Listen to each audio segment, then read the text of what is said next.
Sébastien Loeb, si tu regardes cette vidéo, t'as vraiment du souci à te faire. Hein.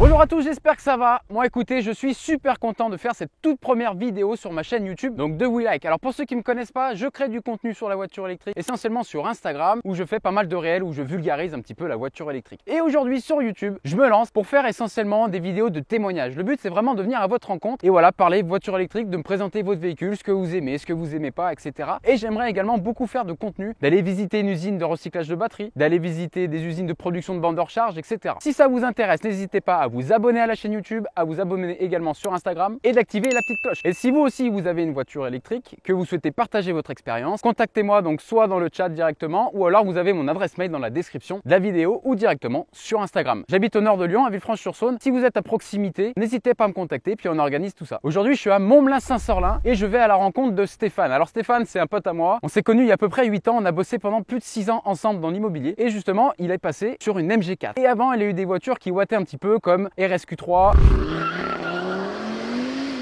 Skoda Octavia Combi RS, donc voilà, il aime bien les voitures qui font du bruit, qui vont vite, etc. Et justement, dans cette vidéo, vous allez voir pourquoi il est passé de RSQ3 à Skoda Octavia Combi RS à une MG4 100% électrique. C'est parti. Donc Stéphane, aujourd'hui, il va nous présenter sa MG4. Pour info, Stéphane, on se connaît depuis, ça va bientôt faire maintenant 8 ans. On a bossé ensemble dans l'immobilier. On aimait tous les deux les caisses. T'aimais bien les caisses qui faisaient ratata, ratata. T'aimais bien que ça watt pour emmener rapidement les gamines à l'école. Et quand je t'ai rencontré, alors déjà, t'avais des cheveux. Des lunettes aussi. Des lunettes. Je t'ai rencontré, t'avais une Modus. Oui. Bah, on fait des erreurs dans la vie et voilà, j'ai acheté une Modus. Je viens de la moto, donc en fait avant je roulais pas trop en voiture et ça me faisait pas trop kiffer les voitures à part les belles voitures de sport, mais j'avais pas les moyens. Et du coup j'ai acheté une Modus pour le quotidien. C'était pas très fun mais c'était pratique. Et après j'ai eu une Clio Break 3 Estate qui était très galère à vendre et il fallait bien qu'on rentre un peu d'argent dans l'IMO. L'IMO a commencé à prendre, nous aussi on a commencé à prendre, on est monté un peu en gamme. Après un 3008. Ouais, ça c'était plus la voiture familiale, donc 3008 diesel. 3008 Les anciennes diesel. versions. Ouais, super caisse, 150 chevaux, hyper confort. Non, j'ai adoré cette caisse, beaucoup roulé avec. Et après, là j'ai pu me faire plaisir avec la Skoda Octavia Combi RS neuve. C'est la première fois que tu as acheté une voiture neuve. C'est la première fois que j'ai acheté une caisse neuve et en plus une super bagnole, 245 chevaux, un truc qui marchait bien, qui était confort, qui marchait super bien et qui faisait ratata avec 2 pots d'échappement à l'arrière et ça craquait vraiment. C'était vraiment 2 pots d'échappement parce que moi à ce moment-là j'avais une Mégane GT avec 2 sorties dont une factice et justement tout le temps il me disait ouais mais moi j'ai 2 fumées qui sortent, etc. Et le matin ça fait la différence. Donc vous voyez comme quoi nous aussi on aime aussi des voitures qui font ratata et qui font de la fumée et du bruit, mais alors moi j'ai une Zoé et Stéphane a sa MG4, mais il va nous en parler juste après. Ta Skoda, c'était ta première voiture neuve. Première voiture neuve et un peu sportive. Que tu as gardé, tu as pas gardé. J'ai gardé un an et demi à peu près. Alors pourquoi tu l'avais changé, rappelle-moi. Bah après j'essaye de changer régulièrement parce qu'on perd beaucoup sur une caisse et puis en fait je me l'associe un peu vite. J'avais 245 chevaux et puis bah c'est toujours un peu la course à avoir plus. Et une fois que je t'avais mis la douille sur la avec ta Mégane GT. Parce qu'on avait fait un départ arrêté tous les deux sur une route fermée. Effectivement, elle tenait quand même bien. La Mégane, parce que je l'avais passée à l'éthanol, elle avait 200, là-bas je crois que c'était 205 chevaux, elle est passée à 235. Et toi tu avais 245. Ouais. Et ouais, il m'a grillé. Et bah du coup je voulais changer et j'avais regardé plein de caisses, des BM un peu sport aussi. Et je suis passé sur un RS Q3, 320 chevaux je crois en 4 roues motrices. Une tuerie cette voiture, ça marchait hyper bien, très confort et un bruit de folie. C'est vraiment le bruit moi, en plus qui m'a fait acheter le 2,5 litres de chez Audi, était magnifique. C'est le même qu'il y a sur les Porsche Macan. Donc c'est vraiment un bruit de folie, un moteur qui en 4 roues, quoi. C'est vraiment une caisse de fou, mais qui marche beaucoup et qui au quotidien c'est quand même compliqué. Nous on faisait beaucoup de routes parce qu'il y a, voilà, ça consomme beaucoup, on s'est pas fait pour rouler en ville, voilà, c'était pas le top. Mais j'ai adoré cette bagnole. Donc ça en gros c'était petit kiff, voiture un peu SUV familiale, sportive pour emmener rapidement les enfants à l'école, qui fait du bruit, 4 roues motrices. C'est vrai que là tu t'es fait plaisir, tu m'avais fait conduire. Et c'est vrai que c'était voilà, c'est vraiment la voiture plaisir, mais qui effectivement est un petit gouffre quand même. Ah, ça consomme beaucoup. Ça, les plaquettes, je crois, 10 plaquettes, il y en a pour 500 €. Quoi. Tout est dimensionné aussi pour ça, mais voilà, c'était vraiment un kiff et j'ai adoré rouler avec cette bagnole. Et après, tu as eu le choix de la raison. T'es passé un petit peu par le stade de l'hybride. C'est ça. et Toyota RAV4 hybride, super bagnole aussi, SUV, hyper confort. Ça faisait quand même 200 chevaux et du coup on pouvait rouler en ville quasi que en électrique. Ça se rechargeait automatiquement et il y avait quand même de la puissance, ça marchait bien et on est parti même au Portugal en voiture avec. J'ai presque roulé 2 ans avec, ou 1 an et demi ou 2 ans avec. Et j'ai adoré cette bagnole. On a fait presque 60 000 km et j'ai vraiment kiffé. Et ce côté aussi silencieux commençait vraiment à m'attirer. Et Charles commençait déjà beaucoup à me parler d'électrique, donc ça commençait vraiment à me faire cogiter ces histoires d'hybride et d'électrique. Donc il me disait voilà, on a un petit historique tous les deux sur les voitures et moi je lui ai dit voilà, moi je suis passé sur une Zoé et j'ai eu beaucoup de voitures, j'ai eu des voitures qui faisaient du bruit, qui étaient puissantes, etc. Mais dans ma Zoé, je prends quand même pas mal de plaisir à la conduire parce que voilà, l'avantage de l'électrique c'est que t'appuies, ça part. Bon, c'est une 90 chevaux, c'est pas exceptionnel, mais voilà, quand tu veux faire des petits départs un peu accélérés, c'est cool. C'est très confortable à conduire et surtout, et ben en fait, tu fais des économies de dingue sur le carburant. Et justement, donc Stéphane, il est parti de l'immobilier là où on était avant, il a monté, donc explique-nous un petit peu. Donc je suis parti de la boîte où on a bossé pendant 6 ans ensemble. Je suis parti, j'ai monté ma structure et j'avais besoin aussi de faire des économies. Et du coup, c'est pour ça que j'ai vendu mon RAV4 parce que un RAV4, malgré tout, sous en hybride, je consommais environ 80 € d'essence par semaine. Et du coup, je suis passé sur un autre véhicule et j'ai commandé du coup la MG4 pour à peu près le même tarif. Et donc, en ayant monté ma boîte cette année, il me fallait faire des économies. C'était plus l'euphorie de l'immobilier, donc il fallait faire des économies. Et le premier poste chez moi, surtout, c'était la voiture. D'où l'intérêt de voir Charles pour acheter une voiture électrique. C'est ça. Donc, comme quoi, effectivement, aujourd'hui, alors on dit ouais, la voiture électrique c'est cher, etc. Alors toi, t'as acheté une MG4. Justement, parce qu'aujourd'hui, c'est une des meilleures voitures rapport qualité-prix sur le marché. Alors, on parlera tarifs, etc. juste après. C'est quand même fou parce que voilà, tu quittes un travail où tu étais confortable financièrement pour justement monter ton activité. Donc, voilà, je suppose qu'aujourd'hui, tu as une voiture conventionnelle, etc. Et du coup, tu t'achètes une voiture électrique pour pouvoir faire des économies sur le carburant. C'est clairement ça. En gros, entre la voiture, l'assurance, on a des assurances moins chères comme c'est une voiture électrique. Alors, je suis descendu aussi en taille de voiture. Le coût de l'électricité, je crois qu'il y a un plein, Charles vous le dira mieux, mais je crois que c'est 7 € le plein. Quand vous rechargez chez vous, en gros, c'est entre 2,50 € et 3 €, tout dépend du contrat électrique que vous avez, pour faire 100 km et une voiture thermique, on va dire style 308 essence, ce que j'avais par exemple avant. En gros, c'est 14 € pour faire 100 km. En gros, à chaque fois que tu fais 100 km, tu viens économiser par rapport à un thermique 11 €, quoi. Tu fais 1000 km, tu économises 110 € et 10 000 km, 1100, etc., quoi. C'est énorme, c'est énorme. Moi, je mets plus. J'ai fait un petit leasing sur la voiture. En gros, c'est ce que ça me coûtait en essence par mois. Et j'avais plusieurs potes qui étaient passés à l'électrique. Ils m'ont tous dit qu'économiquement, c'était vraiment ce qui était plus rentable comparé à l'essence. Alors, les voitures sont soi-disant plus chères. La MG, pour le coup, est hyper bien placée en tarif pour la taille et pour même la puissance et l'autonomie. Et derrière, je la recharge peut-être 2 fois à la maison, 2 ou 3 fois par semaine. Après, je roule quand même pas mal, mais je roule. Justement, tu fais combien de bornes par année à peu près Je fais à peu près 20 000. Ok. Ouais, je suis parti sur 20 000 par an.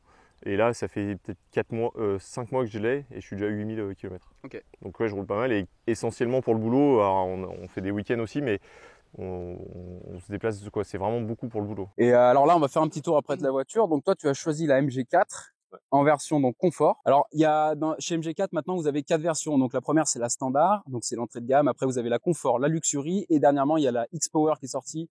Elle a plus de 435 chevaux de mémoire. Et donc toi, est-ce que tu avais hésité avec un autre véhicule ou est-ce que tu t'es dit tiens, aujourd'hui le budget que j'ai, est-ce que je vais en faire, c'est la MG4 qui se choisit, quoi. Alors j'ai fait l'appel à un ami qui est dans la voiture électrique et en fait j'adorais la Mégane E-Tech, mais à 45 000 c'était pas possible et du coup j'ai demandé à Charles qui m'a bien conseillé cette voiture. Et en regardant un peu le marché, alors je suis pas un expert moi là-dedans, mais ce qui me semblait être un peu sympa à rouler avec de l'autonomie et de la place, pour le tarif, il y avait rien de mieux.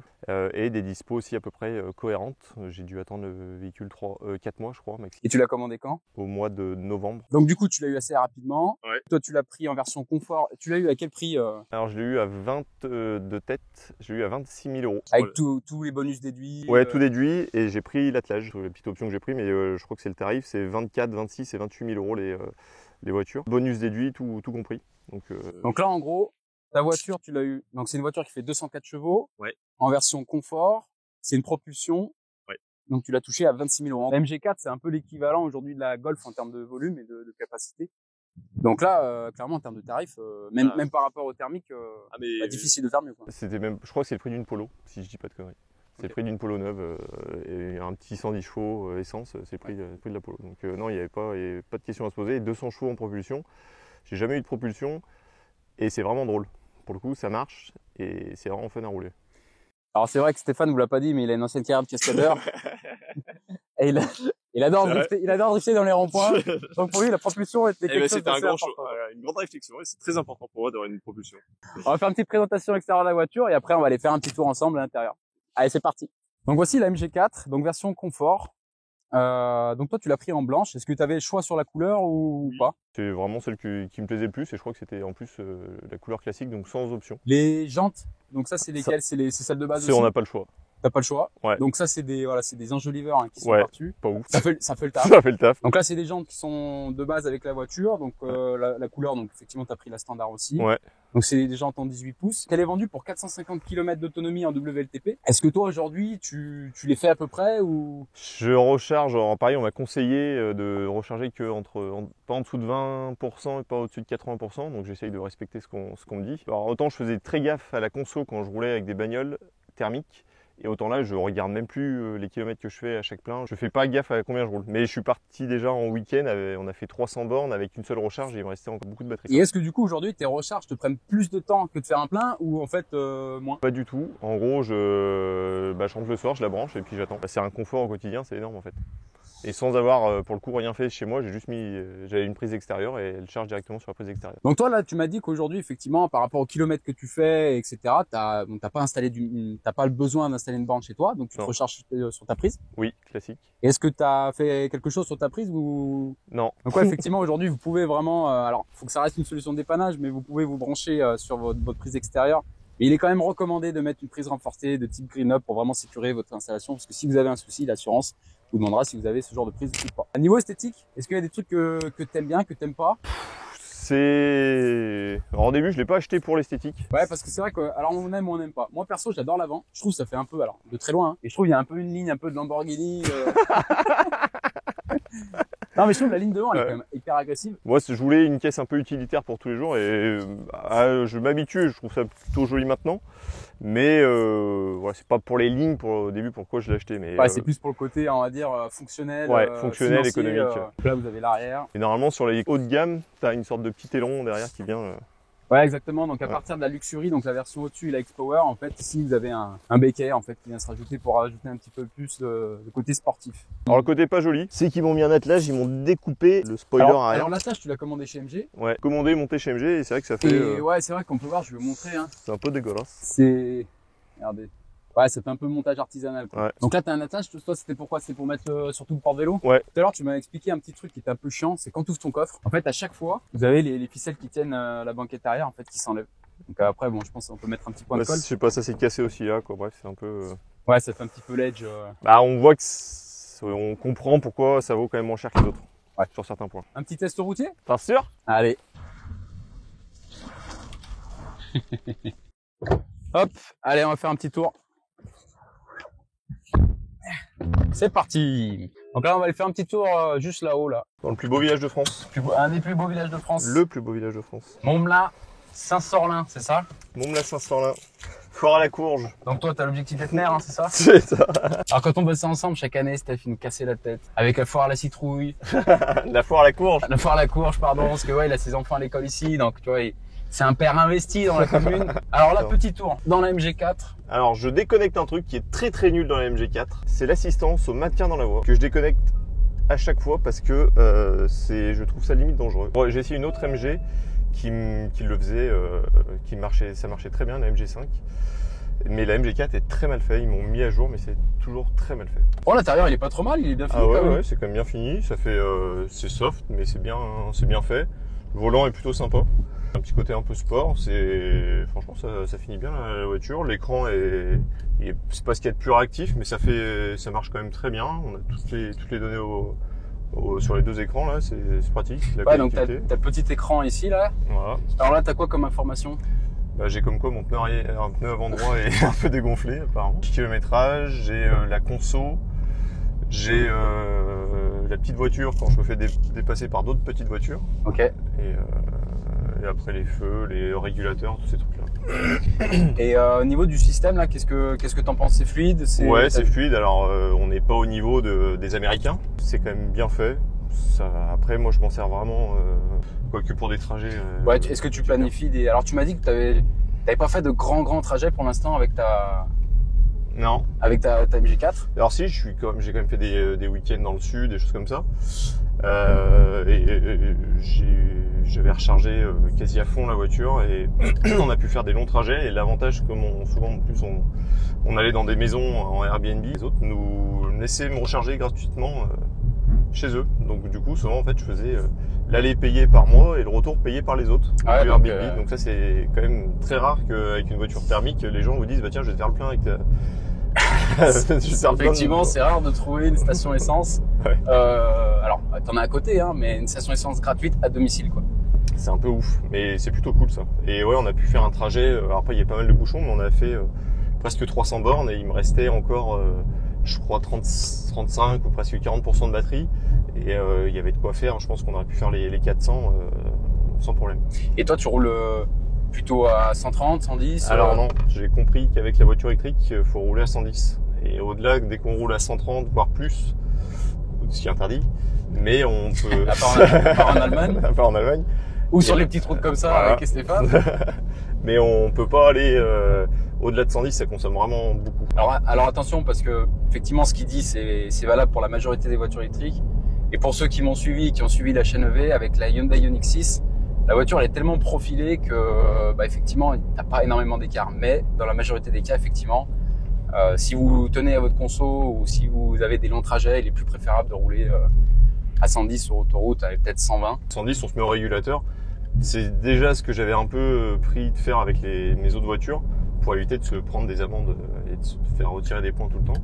Et on perd pas, l'écart de temps est vraiment pas énorme sur un trajet. Alors, il y a un truc que tu m'as dit aussi, c'est que toi tu as pris la version donc confort qui est à l'époque tu n'avais pas le choix avec la X-Power. Oui. Mais en gros tu avais 2000 € d'écart avec la Luxury, je crois, 2 ou 3000 €. 2000. Tu avais hésité et avec le retour tu regrettes un petit peu. Ouais, alors en fait je suis très content de cette version là pour le moteur. Et en fait, il y avait deux trucs que on m'avait pas expliqué en fait. C'est que sur la version la plus haut de gamme, la version Luxury, il y a la caméra 360, il y a plein de petits trucs. Mais la caméra, elle l'est que sur cette version-là. Donc là, t'as pas de j'ai pas de caméra. T'as des bips? J'ai les bips, mais j'ai pas de caméra. Et c'est vrai que j'ai toujours été habitué à avoir des caméras de recul, et c'est vachement bien. Et là, sur cette version, j'ai pas de caméra, j'ai pas les enceintes à l'arrière. Donc quand tu mets des comptines le matin pour tes enfants, c'est ça, c'est moi qui les écoute. C'est ça. Ok. Donc j'entends les comptines tous les matins très fort. Mais ouais, pour 2000 €, si j'avais su, voilà, bon après c'est toujours 2000 de plus, mais il y avait 2-3 petits trucs en plus qui étaient pas mal. Et ça me manque un peu. Donc là, toi, voilà, si aujourd'hui il y a des personnes qui regardent cette vidéo et qui hésitent entre la Luxury et la Confort, tu les conseillerais de faire l'effort de mettre les 2000 balles de plus? Tout dépend. Après, il y en a qui aiment pas du tout les caméras de recul et qui écoutent pas forcément beaucoup de musique. Bah, on va dire ils s'en foutent. Et de redescendre, c'est toujours un peu compliqué dans le game. Bah, quand tu passes d'une RSQ3 avec du son de fou, un moteur de fou, et avec pas mal de petites options, bah là c'est vrai que l'écart est pas énorme, mais ça baisse un peu quoi. Au niveau tenue de route, conduite, c'est une caisse avec laquelle je m'amuse vraiment. Alors, on peut voir que ça drift, mais c'est 200 chevaux en propulsion. Il y a une garde au sol qui est assez basse. J'avais un peu de SUV avant, donc il y avait pas mal de roulis sur les SUV. Bah ouais, forcément. Ouais. Et là, il y a une garde au sol qui est assez basse. Il y a de la puissance. Ça tient quand même bien la route. Et dans les petites routes de campagne comme là, c'est vrai que nous dans le Beaujolais, sans dire, même en respectant les limitations, quand tu es déjà à 50-60 dans ce genre de route, bah c'est déjà pas mal. Et effectivement, une petite voiture comme ça, vu que toi t'aimais bien les voitures plaisir, tu retrouves un petit peu cette sensation. J'adore, franchement elle est vraiment fun à rouler et je pensais pas me faire autant plaisir avec une voiture électrique. Alors il manque pour moi le bruit quand même, le ratata qui reste une base dans une voiture, mais franchement hormis ça, je suis vraiment content de ce bagnole quoi. Est-ce qu'aujourd'hui avec donc tes voitures que tu as eues et celle-ci, tu reviendrais en arrière sur le thermique ou... Alors pour le quotidien je pense pas. L'électrique pour moi est top niveau confort de conduite, recharge et compagnie, je trouve ça hyper pratique. Après, je pense que si j'ai les moyens, j'aimerais bien me reprendre une voiture, mais plus sportive à côté. Pour la voiture plaisir. Une voiture vraiment plaisir, mais pas pour rouler beaucoup. Mais au quotidien, non, c'est sûr que maintenant, je pense que je ferai pas marche arrière. C'est l'électrique pour tous les jours. Donc ça fait plaisir à entendre. Aujourd'hui, c'est vrai que quand on passe à l'électrique, souvent dans l'entourage, il y a plein de personnes qui sont un peu sceptiques. Il y a toujours la question de l'autonomie, comment on se recharge, est-ce que ça pollue plus ou pas. Ça arrive régulièrement dans les discussions. Est-ce que toi, quand tu as dit à ton entourage que tu passais à l'électrique, tu as des personnes qui ont, alors pas essayé de te dissuader, mais qui ont fait un peu les sceptiques en te posant plein de questions. C'est très drôle, je pensais pas, c'est limite un débat politique maintenant de rouler en électrique. Moi, j'étais pas du tout impliqué là-dedans. Et c'est très drôle de voir les réactions des gens, les anti-voitures électriques. On pourrait limite se fâcher avec des gens à cause de ça, alors qu'on a juste acheté une bagnole pour rouler au quotidien. Et il y en a, ils sont vraiment fermés sur ça, c'est assez hallucinant. Ils disent qu'on peut pas rouler, quoi, il y a plein de super arguments pour interdire ou contrer les gens qui veulent rouler électrique, alors que honnêtement, là, je vois pas ce qu'on fait de mal, et au contraire. Au niveau pratique au quotidien, de rentrer, de se brancher et recharger sa bagnole, il y a quand même rien de plus simple et ça coûte aussi moins cher. Donc ça, effectivement, aujourd'hui, la configuration idéale, c'est d'avoir une maison, de pouvoir recharger à domicile. Quand tu n'as pas ça à domicile, quand tu habites en ville, c'est vrai qu'aujourd'hui, c'est un petit peu galère. Alors après, avec les bornes de recharge rapide, tu peux t'arrêter 20-30 minutes avant de rentrer chez toi et tu fais le plein pour la semaine. Est-ce que toi, quand tu es passé à l'électrique, quand tu as fait tes premiers longs trajets, tu avais un petit peu genre un coup de stress, ou est-ce que tu as été stressé ou t'étais pas serein? J'étais pas stressé, mais j'étais pas serein. T'allais dans l'inconnu, quoi. J'allais dans l'inconnu et effectivement, c'était pas évident. Donc heureusement, j'ai pu appeler Charles, qui m'a conseillé, mais je savais pas qu'il fallait acheter des cartes pour se recharger parce qu'on pouvait pas payer en carte bleue. Fallait bien planifier son trajet. Alors j'ai des potes qui avaient des Tesla et eux, ça se planifie tout seul avec la recharge et tout qui était comprise dedans. Moi, avec la MG, il y a pas ça. Ouais, t'as pas de planificateur là. Et du coup, donc t'es obligé de faire avec des applications. Ouais. Et bref, c'est tout un monde que je ne connaissais pas du tout. En gros, je suis très content d'être allé en Airbnb, d'avoir pu recharger gratos chez le propriétaire. Mais effectivement, sans avoir Charles à côté ou alors ses conseils, j'aurais pas regardé en plus des tutos. 20 heures de tuto, donc je savais pas trop comment faire. Et c'est pour ça, alors je sais pas si vous me suivez sur Insta ou pas, mais là dernièrement j'ai sorti un programme d'accompagnement justement qui est plus sur l'usage de la voiture électrique. Comme Stéphane le disait, quand il est passé à l'électrique, il savait pas qu'il y avait des applications exprès pour planifier des itinéraires. Il savait pas non plus qu'il fallait passe de recharge pour pouvoir se recharger. Donc voilà, c'est plein de petits éléments qui peuvent être hyper stressants, qui peuvent aussi vous mettre un peu dans la galère si vous faites vos premiers longs trajets. Vous arrivez à des bornes, vous n'arrivez pas à flasher le QR code, vous n'arrivez pas à vous recharger, ça peut être vite stressant. Si en plus à côté vous avez madame, les enfants qui commencent à s'impatienter, ça peut être un petit peu stressant. Donc effectivement, avec cette formation, je veux vraiment, apporter à toutes les bonnes connaissances, tous les bons outils pour passer à l'électrique sereinement. Donc là, il y a pas mal de tutos qui vous apprennent à maîtriser un petit peu la base de la voiture électrique. Alors sur la MG4, il y a plusieurs niveaux de régénération. Donc la régénération, c'est le fait qu'il y a comme un frein moteur en fait qui vient ralentir la voiture sans utiliser les freins, qui réinjecte de l'électricité dans la batterie. Donc sur la MG4, tu as plusieurs niveaux. Récupération d'énergie. Donc moi je suis toujours en LV en fait, mais c'est la base. La première fois que j'ai roulé avec, ça m'a donné un peu la gerbe. En fait, comme ça freine tout seul dès qu'on relâche, ça freine et ça me d'accélérer, comme c'est assez puissant quand même, ça faisait accélération, freinage sans le vouloir, ça donnait un peu la gerbe et je trouvais ça un peu dérangeant. Et en fait, quand on s'habitue, c'est hyper bien. Donc au début, les premières fois, je roulais en standard et maintenant, je reste toujours en élevé et ça recharge vachement aussi la batterie. Tu as un niveau faible, standard, élevé. Après, tu as un mode adaptatif. Est-ce que si par exemple, vas-y, donc là, tu lâches l'accélérateur. Ouais. Donc la voiture, on va dire, voilà, là, tu touches à rien du tout. Hein. La voiture, donc ralentit d'elle-même. Par contre, elle va pas jusqu'à l'arrêt total. Donc ça veut dire qu'elle n'a pas le one pedal. Le one pedal, c'est vraiment la voiture que tu lâches et en fait, elle va jusqu'à l'arrêt. Déjà, d'avoir 3 niveaux de régène, c'est super bien parce que tu peux vraiment adapter selon ta conduite, si tu es en ville, pas en ville, sur autoroute ou dans des routes un petit peu comme ça, style montagneuse. Donc ça, c'est vraiment pas mal. Alors, ça n'existe pas sur toutes les voitures. Moi, sur ma Zoé, j'en ai qu'un seul de niveau de régène et c'est le niveau faible. Mais ça permet de récupérer quand même pas mal d'énergie. Parce que tout dépend de l'autonomie de ta voiture. Tu peux récupérer 80 ou 100 km selon les routes, quoi. Bah, moi, je récupère tous les matins en descendant au travail, je récupère peut-être 10-15 km. Comme ça descend assez raide, bah, ça récupère de l'énergie, donc c'est plutôt cool. Après, en termes d'habitabilité, donc toi, tu as deux petites filles. Ouais. Donc, tu les emmènes le matin à l'école. Ouais. Donc, en fait. Donc là, derrière, il y a de la place. Il y a 2 sièges auto. Donc, il y a 2 sièges auto. Est-ce qu'il y a, donc, il y a deux prises isofixes? Oui. C'est ça? Ouais. Il n'y a pas de troisième au milieu, hein, parce que Je sais pas. j'ai pas mal de personnes dans mon entourage qui me demandent les voitures électriques en 3 prises isofixes et il y en a pas beaucoup. Donc, au total, vous êtes 4. Tu l'as pris donc pour partir dans le sud, etc. Au niveau de place dans le coffre, ça va? Ouais, ça va. Après, j'avais des plus gros SUV, donc j'avais plus de place. On partait vraiment en vacances avec. Bon, là, on partira pas sur deux semaines de vacances en camping et compagnie. Mais pour un week-end, c'est largement suffisant, quoi. Il y a tous les bagages qui tiennent dedans. Je peux foutre les vélos derrière maintenant avec l'attelage. Donc, en fait, je peux faire mes week-ends classiques, comme avant, quoi. Et sur autoroute, là, tu disais tout à l'heure, tu avais fait 300 km, tu étais arrivé, il restait 36% de batterie. Tu penses qu'elle peut faire combien de kilomètres à 110 sur sur 110, autoroute? je pense que là, il y a beaucoup de bouchons, mais ouais, je pense que les 350, je pense sur autoroute à 110, on peut les faire. Et t'as déjà fait de la recharge rapide? Une seule fois. Une seule fois? Ouais, une seule fois, et en fait, le temps de faire ses courses, ça a rechargé quasi. Ouais, t'étais chez Lidl, hein, ouais, c'est ça? chez Lidl. On a une station Lidl à Villefranche qui permet effectivement de recharger rapidement ses voitures. Donc là, en gros, le temps de faire tes courses.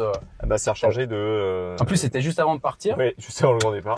La veille, t'avais eu un souci sur ta prise chez toi. Oui. Donc en gros, ta voiture n'avait pas rechargé. Et je me souviens, tu m'avais appelé le matin en me disant putain, faut que je parte. J'ai pas assez de batterie.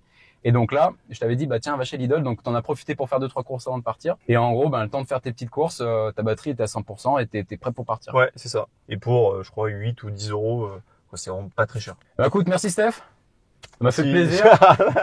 Alors c'est vraiment cool. Donc ça, c'est la toute première vidéo sur la chaîne YouTube. Donc je suis vraiment content de l'avoir fait avec toi. C'est une belle expérience aussi parce que toi et moi, on aime bien les voitures, etc. Donc merci pour le tour en voiture, merci pour le drift. Je suis pilote. Sébastien Loeb, si tu regardes cette vidéo, t'as vraiment du souci à te faire. Hein. Donc merci à toi Steph. Et puis je vous dis, voilà, n'hésitez pas à liker la vidéo, activer la cloche. Et si vous aussi vous avez une voiture électrique ou si vous pensez en acheter une, n'hésitez pas à me contacter. Et puis je viendrai faire une petite vidéo, voilà, pour vous m'expliquer un petit peu votre retour d'expérience là-dessus. Merci à tous. À bientôt.